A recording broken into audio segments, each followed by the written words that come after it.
അസ്സലാമു അലൈക്കും. എല്ലാ മാന്യ പ്രേക്ഷകർക്കും മുസ്ലിം വിശ്വാസം എന്ന ഈ ചാനലിലേക്ക് സ്വാഗതം.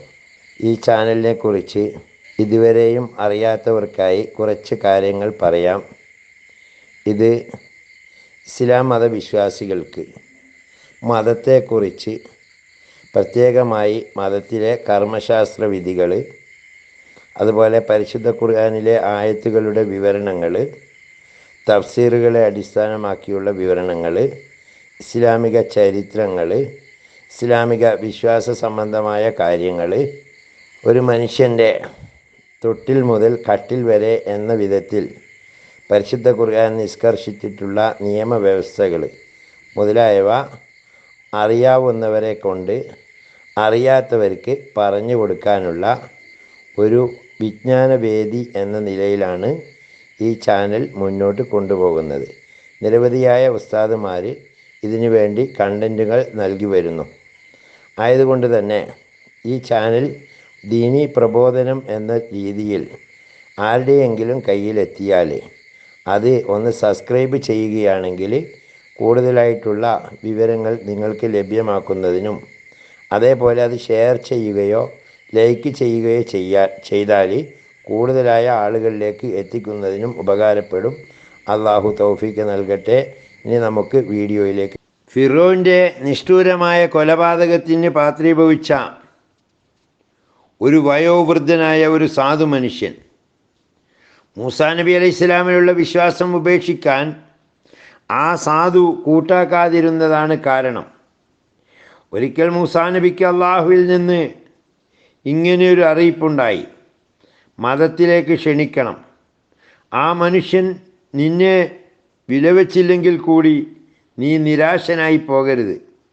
അയാൾ ഒരു പക്ഷേ തൻ്റെ ധനമോഹം പ്രകടിപ്പിച്ചുവെന്ന് വരാം. അങ്ങനെ ധനം ആവശ്യപ്പെടുകയാണെങ്കിൽ അയാളുടെ പടിവാതിലിനരികെ കിളച്ചാൽ നിക്ഷേപം കിട്ടുമെന്ന് അയാളോട് പറയുകയും സ്ഥലം കാണിച്ചു കൊടുക്കുകയും ചെയ്യണം. നിധി കിട്ടിയാൽ അയാൾ വിശ്വസിക്കും. നബി ആ സ്ഥലത്ത് പോയി ആ സാധു മനുഷ്യൻ്റെ വീട് കണ്ടെത്തി. വാതിൽ അടച്ചിരുന്നു. മൂസാ നബി അലൈഹി ഇസ്ലാം വാതിൽമേൽ കല്ലെറിഞ്ഞ് ഒച്ചപ്പെടുത്തിയപ്പോൾ വയസ്സൻ വാതിൽ തുറന്നു.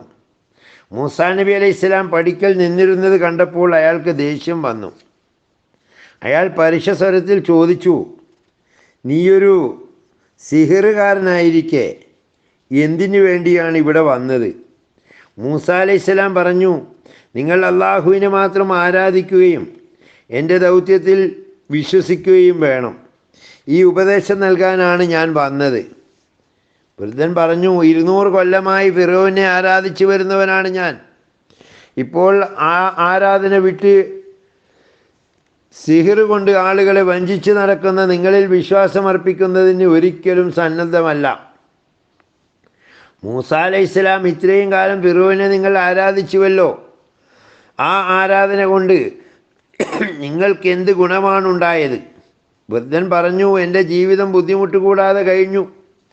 ഏതാനും ചില സമ്പാദ്യങ്ങളും ഉണ്ടായിരുന്നു. എന്നാൽ നിങ്ങൾ എന്നോട് വിശ്വസിക്കാൻ പറയുന്ന ദൈവത്തിനെ നിങ്ങൾ ഇതുവരെ ആരാധിച്ചുവല്ലോ. ആ ആരാധന കൊണ്ട് എന്ത് നേട്ടമാണ് നിങ്ങൾക്കുണ്ടായത്? മൂസാ അലൈഹി ഇസ്ലാം പറഞ്ഞു: ഞാൻ ഏക ഇലാഹായ അള്ളാഹുവിനെയാണ് ആരാധിക്കുന്നത്.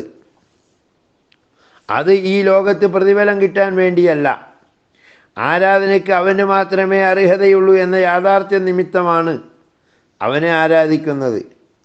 ഇത് കേട്ടപ്പോൾ വൃദ്ധൻ പറഞ്ഞു: എനിക്ക് പ്രതിഫലം കിട്ടിയേ കഴിയൂ. പ്രതിഫലം തരാത്ത ഒരു ദൈവത്തെയും ആരാധിക്കാൻ എനിക്ക് സാധിക്കില്ല. മൂസാ അലൈഹി ഇസ്ലാം പറഞ്ഞു: നിങ്ങളുടെ ഉദ്ദേശം അതാണെങ്കിൽ നിങ്ങൾക്കിനി പരാശ്രയം കൂടാതെ ജീവിതം നയിക്കാൻ മതിയായ ഒരു നിക്ഷേപം, എങ്കിലൊരു നിധി അള്ളാഹുവിൻ്റെ കടാക്ഷത്താൽ നിങ്ങൾക്ക് കിട്ടും. വൃദ്ധൻ ചോദിച്ചു: ആ നിധി എവിടെയുണ്ട്? മൂസാ അലൈഹി ഇസ്ലാം പറഞ്ഞു: നിങ്ങളുടെ പടിക്കൽ തന്നെ. മൂസാ നബി അള്ളാഹുവിൻ്റെ അറിയിപ്പ് ലഭിച്ചതനുസരിച്ച് നിധി സ്ഥിതി ചെയ്തിരുന്ന സ്ഥലം വൃദ്ധന് കാണിച്ചു കൊടുത്തു.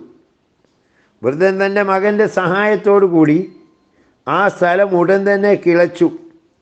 അങ്ങനെ നിധി അയാൾക്ക് കിട്ടി. വൃദ്ധൻ അളവറ്റ സന്തോഷമുണ്ടായതിനാൽ മൂസാ നബിയിൽ വിശ്വസിച്ചതായി ഉടൻ തന്നെ അയാൾ പ്രഖ്യാപിച്ചു. എന്ന് മാത്രമല്ല, സന്തോഷത്തിൽ മുഴുകിയ ആ മനുഷ്യൻ ഭവിഷ്യത്തൊന്നും ആലോചിക്കാതെ തെരുവീതികൾ തോറും ചുറ്റി നടന്ന് ലാ ഇലാഹ ഇല്ലല്ലാ മൂസ കലീമുള്ള എന്ന് വിളിച്ചു പറഞ്ഞു. ഫിറോൻ വർത്തമാനം അറിഞ്ഞപ്പോൾ വയസ്സനെ ബന്ധനസ്ഥനാക്കി തടവിൽ പാർപ്പിച്ചു. മൂസയുടെ മതം ഉപേക്ഷിച്ചാലല്ലാതെ വിടുകയില്ലെന്ന് രാജാവ് പറഞ്ഞത് വയസ്സൻ വകവെച്ചില്ല. മതം ഉപേക്ഷിക്കുന്നതിനെ അപേക്ഷിച്ച് ജയിലിൽ ജീവിതത്തെ ഇഷ്ടപ്പെടുകയാണ് അയാൾ ചെയ്തത്. ഒരിക്കൽ ഫിറോൻ അയാളോട് ഇങ്ങനെ ചോദിച്ചു, മൂസയുടെ കുതന്ത്രം കൊണ്ടല്ലേ എൻ്റെ മാർഗത്തിൽ നിന്ന് നീ വ്യതിചലിച്ചത്? ഇനിയെങ്കിലും മൂസയുടെ പിഴച്ച മാർഗം ഉപേക്ഷിക്കാൻ നീ ഒരുക്കമുണ്ടോ? മൂസാ നബിയുടെ മതമാണ് സത്യമാർഗമെന്നും അതിൽ നിന്ന് പിന്മാറാൻ ഒരിക്കലും താൻ സന്നദ്ധനല്ലെന്നുമുള്ള ഉറച്ച മറുപടിയാണ് വൃദ്ധൻ പറഞ്ഞത്. അത് കേട്ടപ്പോൾ ഫിറോൻ വീണ്ടും കോപം വർദ്ധിച്ചു. മൂസയുടെ മതം ഉപേക്ഷിക്കുന്നില്ലെങ്കിൽ കൊല്ലുമെന്ന് അയാൾ ഗർജിച്ചു. വൃദ്ധൻ തെല്ലും വിലവെച്ചില്ല. അവസാനം വൃദ്ധനെ കൊല്ലാൻ തന്നെ തീർച്ചപ്പെടുത്തുകയാണ് ഫിറോൻ ചെയ്തത്. അതിനായി ഒരു വലിയ കലം കൊണ്ടുവന്ന് വൃദ്ധനെ അതിലിട്ടടച്ചു. എങ്കിലും ജിബ്രീൽ അലൈഹിസ്സലാം ആഗതനായി വൃദ്ധൻ ആദ്യത്തെ പോലെ തന്നെ തെരുവീതികളിൽ ചുറ്റി നടക്കാനും തൻ്റെ മതസ്വീകരണത്തെ പരസ്യപ്പെടുത്താനും തുടങ്ങുകയാണുണ്ടായത്. അത് കാരണം ഫിറോൻ അയാളെ വീണ്ടും പിടിച്ച് തടവിലാക്കി. അപ്പോഴും അള്ളാഹുവിൻ്റെ പ്രത്യേക അനുഗ്രഹത്താൽ അയാൾ രക്ഷപ്പെട്ടു. വീണ്ടും അയാൾ തെരുവീതികളിൽ നടന്ന് തൻ്റെ മതവിശ്വാസത്തെ പരസ്യപ്പെടുത്തി. ഇങ്ങനെ 3 തവണ സംഭവിച്ചിട്ടുണ്ടായിരുന്നു. അവസാനം അയാൾ ഇനി തൻ്റെ ആത്മാവിനെ അള്ളാഹുവിൻ്റെ മാർഗത്തിൽ ബലിയർപ്പിക്കാനാണ് താൻ ഇഷ്ടപ്പെടുന്നതെന്ന് മൂസാ നബിയോട് പ്രസ്താവിച്ചു. ബന്ധനമോചിതനാവാൻ അയാൾ ഇഷ്ടപ്പെട്ടില്ല. അങ്ങനെ 4ാമത്തെ തവണ ബന്ധനസ്ഥനായപ്പോൾ അയാൾ ഫിറോവിൻ്റെ മുമ്പിൽ വെച്ച് തന്നെ പൂർവാധികം ശക്തിമത്തായ നിലയിൽ തൻ്റെ മതവിശ്വാസത്തെ പരസ്യപ്പെടുത്തി. ഫിറോൻ അയാളെ ഒരു കലത്തിലിട്ട് അടച്ച് പുഴുങ്ങിക്കൊന്നുവെന്നാണ് കഥകളിൽ നിന്ന് വ്യക്തമാകുന്നത്. എന്നാൽ ഫിറോവിൻ്റെ ഈ മർദ്ദനങ്ങൾ കൊണ്ടൊന്നും സത്യമതത്തിൻ്റെ പ്രചാരം കുറഞ്ഞിരുന്നില്ല. നേരെ മറിച്ചത് പൂർവാധികം ശക്തിപ്പെടുകയാണുണ്ടായത്. രാജകൊട്ടാരത്തിൽ വെച്ച് ആഭിചാരകന്മാരെയെല്ലാം മൂസാ നബി പരാജയപ്പെടുത്തിയതിനെ തുടർന്ന് ഫിറോവിൻ്റെ വർഗ്ഗക്കാരായ കിബുത്തികളിൽ നിന്ന് 70 കുടുംബക്കാർ ഇസ്ലാമിൽ വന്നു കഴിഞ്ഞിരുന്നു. ഇസ്രായേൽക്കാരാവട്ടെ പ്രായേണ മുഴുവൻ തന്നെ ഇസ്ലാമിൽ വിശ്വസിക്കുകയും മൂസാ നബി അലൈഹി ഇസ്ലാമിന് വേണ്ടുന്ന സഹായങ്ങൾ നൽകി വരികയും ചെയ്തിരുന്നു.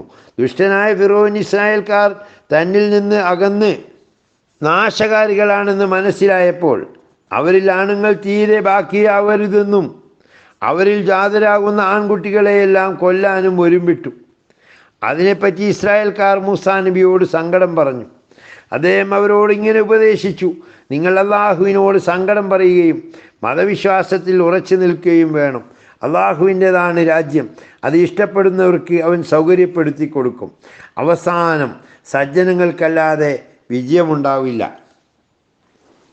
ഇതാണ് ഇസ്രായേലിയരുടെ അല്ലെങ്കിൽ മൂസാ നബിയെ വിശ്വസിച്ച വൃദ്ധൻ്റെ കഥ. അദ്ദേഹം തൻ്റെ സാമ്പത്തിക നേട്ടത്തിന് വേണ്ടിയാണെങ്കിലും മൂസാ നബി അലൈഹി ഇസ്ലാമിനെ കൊണ്ട് വിശ്വസിച്ചു. ഇരുവീട്ടിലും വിജയിയായി. അള്ളാഹു നമ്മയും വിജയികളിൽ ഉൾപ്പെടുത്തുമാറാകട്ടെ. വാഹിർ ദഅ്വാനാ അൽഹംദുലില്ലാഹി റബ്ബിൽ ആലമീൻ. അസ്സലാമു അലൈക്കും വറഹ്മത്തുള്ളാഹി വബറകാതുഹു.